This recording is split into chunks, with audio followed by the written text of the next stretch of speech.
Essa noite eu quero falar sobre Jesus Cristo. Quero fazer a pergunta: quem é Jesus? Muitos de nós temos cruzes gravadas em nossas Bíblias ou penduradas no pescoço, mas não conhecemos realmente Jesus. Você sabe, quando você chega ao Brasil, ao Rio de Janeiro, há uma enorme estátua de Jesus. É um marco do Rio, de dia e de noite. Ela tem 40 metros de altura. São 40 metros de uma ponta dos dedos à outra, com os braços estendidos. Alguém chamou este ano, neste país, de o Ano de Jesus. Uma das emissoras transmitiu recentemente uma minissérie sobre Jesus. Minha filha escreveu um livro chamado Só Me Dê Jesus. Há um movimento entre os adolescentes que faz a pergunta: o que Jesus faria?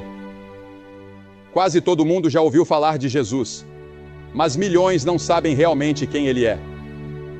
Eles não o têm em suas vidas e em seus corações. E o mundo hoje está à procura de um Messias que venha nos salvar. Muitos anos atrás, o profeta Ezequiel disse: procurei entre eles um homem, mas não encontrei nenhum. Em outras palavras, Deus estava procurando alguém sobre quem ele pudesse colocar sua mão, abençoar e usar. E ele não encontrou ninguém disposto a se render completamente e entregar sua vida a ele. O mundo hoje, se você ler os jornais e assistir aos telejornais, está correndo loucamente rumo, eu creio, ao Armagedon. Essa noite, no Oriente Médio, estão lutando de novo pelas mesmas coisas pelas quais lutam há centenas de anos. Tiveram reunião após reunião, trégua após trégua, tratado após tratado e promessas feitas por todos os lados. Mas de alguma forma, eles não conseguem parar de lutar.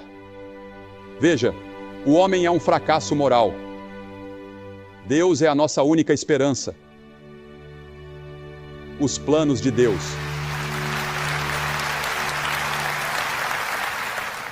Os planos de Deus já estão formados e estão claramente declarados nas Escrituras. E à sua direita, no céu, está sentado um homem que foi desprezado, ignorado e rejeitado pelos homens quando veio à Terra pela primeira vez, e que ainda é rejeitado e ignorado pela maioria da raça humana. Deus prometeu que ele será o futuro governante do mundo. Ele irá destruir todo domínio, toda autoridade e poder. Está chegando o dia em que todo joelho se dobrará diante dele e toda língua confessará o seu nome. Este ano, 2000 depois de Cristo, o calendário que usamos todos os dias remonta ao nascimento de Jesus. Não podemos fugir dele. Nossa geração não pode escapar de Jesus.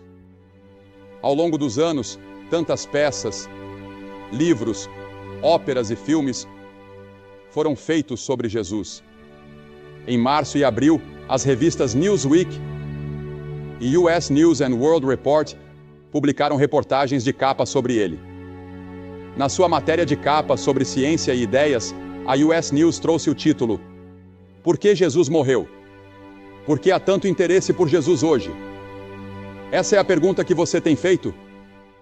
Quem é essa pessoa que fez mais para transformar a história humana do que qualquer homem que já viveu? Ele viveu apenas 33 anos. Sua jornada mais longa foi de menos de 160 quilômetros. Ele é apenas um herói popular ou um revolucionário? Ou ele é quem disse ser o Filho do Deus vivo?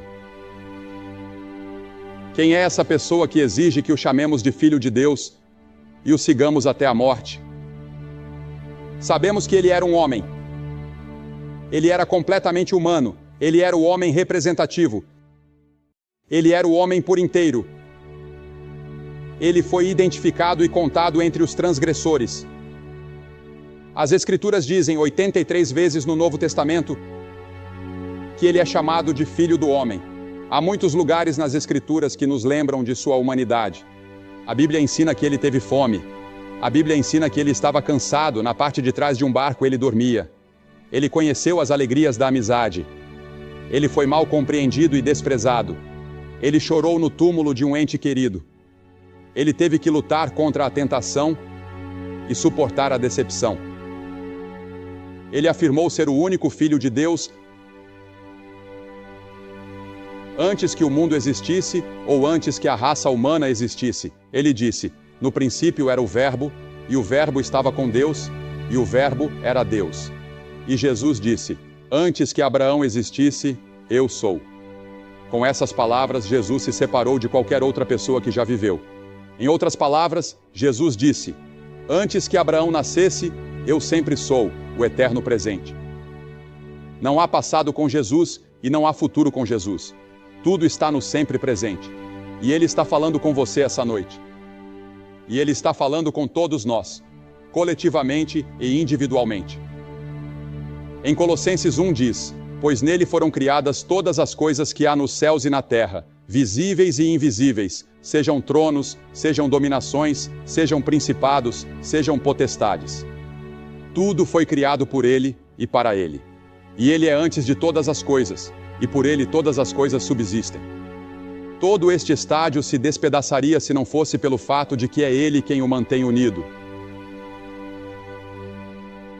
A declaração de Pedro em Mateus 16:16.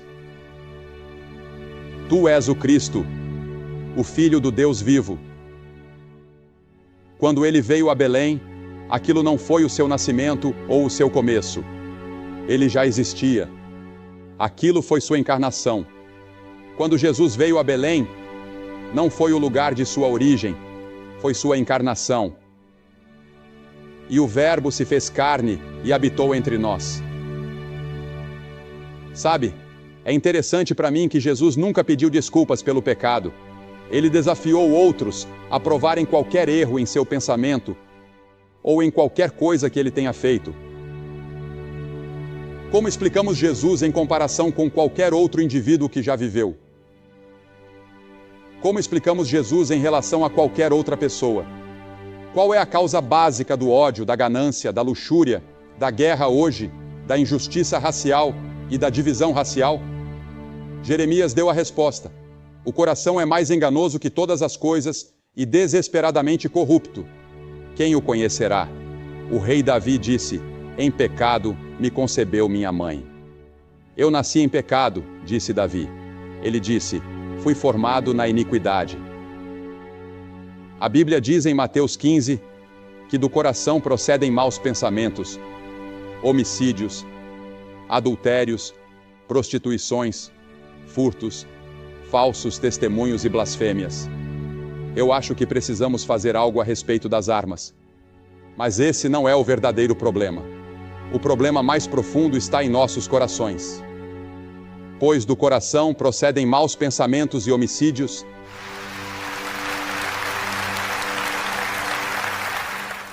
e adultérios, e furtos e blasfêmias. Todas essas coisas vêm do coração dos homens e das mulheres. Como você explica Jesus, sua autoridade? Ninguém jamais falou como este homem falou, diz João 7. Ele perdoava pecados. Nenhum outro profeta jamais perdoou pecados. Maomé não tentou isso. Buda não fez isso. Ninguém mais na história jamais disse: teus pecados estão perdoados. Ele também tinha autoridade sobre a natureza. Quando o mar estava revolto e a tempestade rugia, ele apenas levantou a mão e disse: cala-te, aquieta-te. E o mar se acalmou e a tempestade cessou. Ele tinha autoridade sobre as doenças. Toda pessoa doente que veio até ele com fé e que ele tocou, foi curada. Mas e quanto à sua morte? Diferente de qualquer outra pessoa que já existiu.